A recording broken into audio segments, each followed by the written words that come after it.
Today what we're going to be looking at is how we can go from a linear position versus time graph to a curved and what we actually can tell from the curve of the graph. So you should have your note sheet in front of you and you should see the first two graphs on number 1, and it is how are the two graphs different. The first difference you should see automatic is that one of them has a linear xt graph, which means it travels at a constant rate. The other one has a curved xt graph, which tells us it's a non-constant rate, but the object is speeding up. Now there are a couple other differences between the graph you may have skipped over. The first one is graph number 2 travels for a longer distance. Now I know graph number 2 travels for a longer distance because they travel higher on the y-axis, which is our position, our change in position, whereas the graph number 1 has a shorter distance.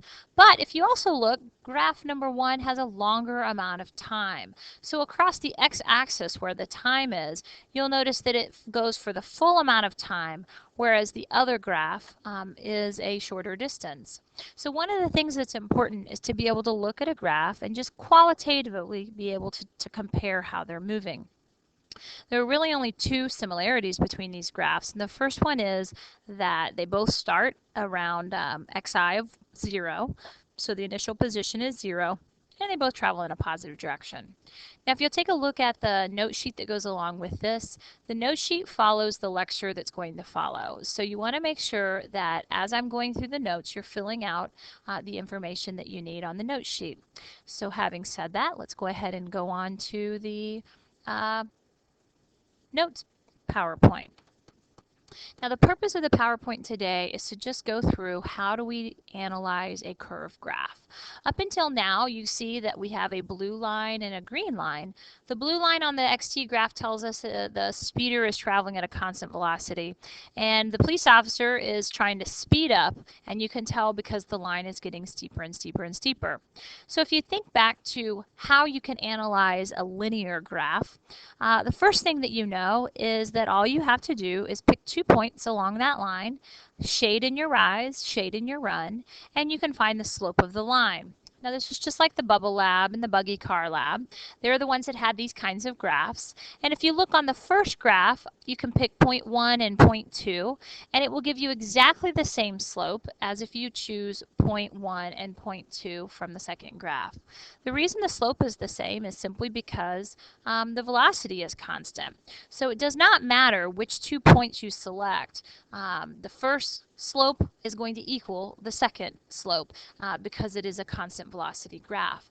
Now, if you think to our car and ramp lab, it was not a constant velocity graph. We actually had a graph that had a curve to it. So if you take a look, the velocity is never constant with this graph, and you can tell because the green line simply gets steeper and steeper and steeper and steeper and steeper. If you were to put a pencil up there, we call it a slopometer, and you can just trace it. And the steepness of your pencil will get steeper and steeper and steeper as time goes on, which tells you that it's speeding up. Now, if you take a look what I've done, I've actually picked 2 points along the red, along the green graph. I've chosen 2 points and I've connected those 2 points with a red line. Now, if you'll notice, the first red line is not as steep as the second red line. I picked 2 different points. Well, this is the first big difference between a constant velocity graph and one that's speeding up like this example. I could pick 2 points and it will always give me something different. The red line, or the slope of the red line, will represent the average velocity between the 2 points.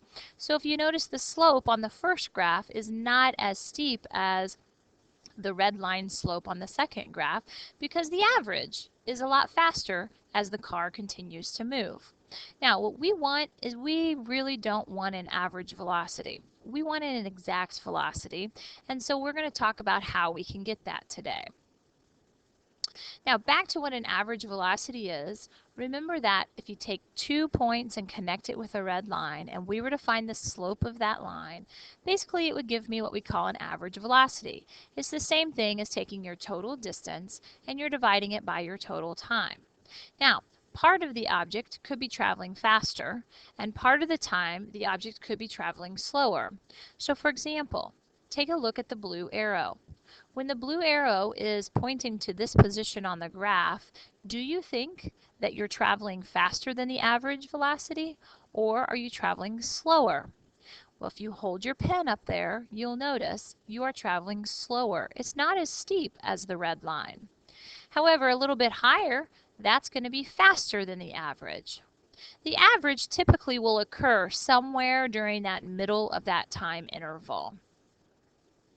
The point about average is that it's an average. It doesn't get you what you need. So instead, what we are more interested in is instantaneous velocity.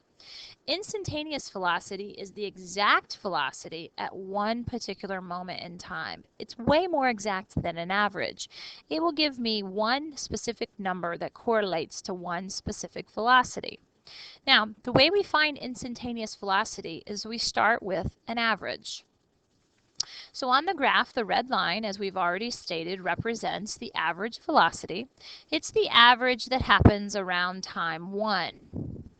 Now the red line represents an average velocity and it's not a very accurate number. However, we can use the average velocity to get what we need.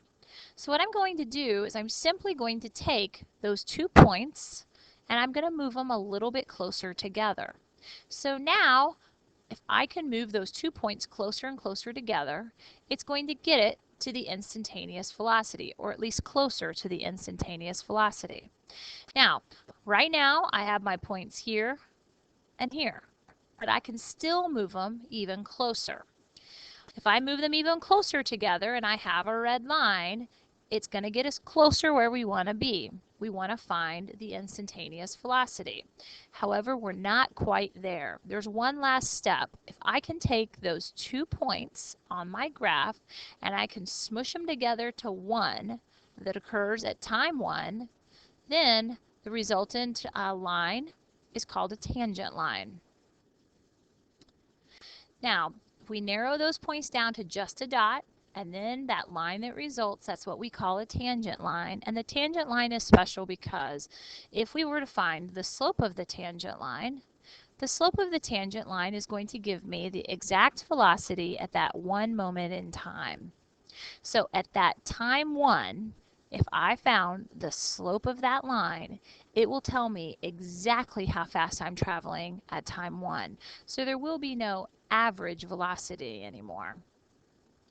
Now, let's go through how to draw a tangent line, and the way to do that first is to start with a circle. So a tangent line is, my analogy I'm going to start with is picture a person walking next to a round lake. So I have a circle which represents my lake. The person is walking by, and that person is allowed to dip only one toe into the water at the edge of the lake. So when they dip that one toe into the water at the edge of the lake, then a line is drawn. That line is drawn that touches only that point and it never touches any other part of the lake. That is a tangent line. So if you think about a circle, how many different tangent lines could you draw? An infinite number. So if you look at the ones that I've drawn around my circle, I've drawn them by touching the circle in one place and then drawing my tangent line. If you look, I can never draw a tangent line that will cross over into the lake. My tangent line always stays on the land side. So therefore, we could draw it at specific angles all the way around our circle. Now, that's just how to draw a tangent line. How does that apply to our graphs? Our graphs are never going to look like circles. Instead, we're going to have a curve like this one. This is a car lab data, and we can tell that the object goes in a positive direction, and we already know it speeds up. But what we want to do is we want to draw a tangent line on this curve, and the first thing you have to do is figure out where's the lake side, where's the land side.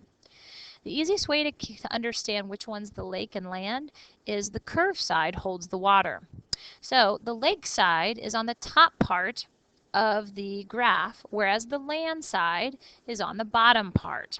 Now remember, you can only dip one toe into the lake, so therefore you can only touch the curve in one spot. So when you draw your tangent line, right there is the only place that it will touch the curve. So I have some of the tangent line is before the dot, some of the tangent line is after the dot, and that's the only angle that I would be able to draw it. There's a second one, and if you notice, the slope of the tangent line has gotten steeper. You know it's gotten steeper because the object is speeding up. Now, if we look at the second graph, once again, you have to figure out which one is the lake side, which one is the land side. The lake is on the bottom half this time simply because the curve part holds the water.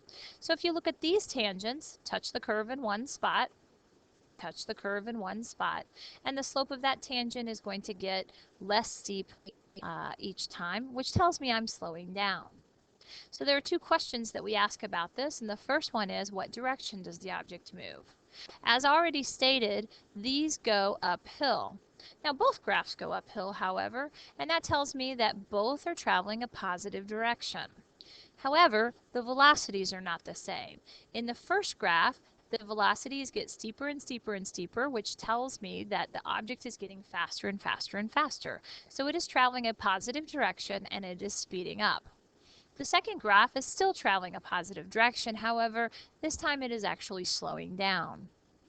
Now, this is just a qualitative description of what's happening to the velocity.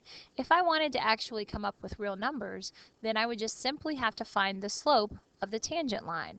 When I found the slope of the tangent line, it would tell you exactly how fast you're traveling at that one moment in time. Here's some sample data of a toy car, and as you can see down here, the slope at time 2 is different from the slope at time 6, at time 10, at time 14, and at time 16. And if you'll notice, the slope of the tangent actually gets steeper and steeper and steeper and steeper, which tells you the object is getting faster and faster and faster. We can get quantitative numbers from this, or we can just simply keep it qualitative and stick with using your slopometer. Now, your homework is a PowerPoint homework, and it uses these graphs. So the questions you always ask yourself, is the object moving in a positive or a negative direction, and how do you know? And the second is, how does it move? To figure out how it moves, you would need to find the slope of the tangent line, or you could just qualitatively describe it to see if it gets faster or slower.